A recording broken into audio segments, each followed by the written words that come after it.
ఎటువా వెంకటేశ్వర స్వామి ఎటువా లేడు. ఇది 4వ రోజు స్వామి పాదయాత్ర వెనుమాడ టు కొండగట్టు. 4వ రోజు స్వామి పాదయాత్ర. ఇంకొక 18 కిలోమీటర్ నడిస్తే కొండగట్టు చేరుతాం. 130 కిలోమీటర్ కంప్లీట్ అవుతుంది.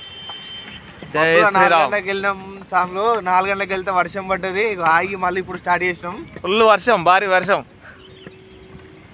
జై శ్రీరామ్. జై శ్రీరామ్.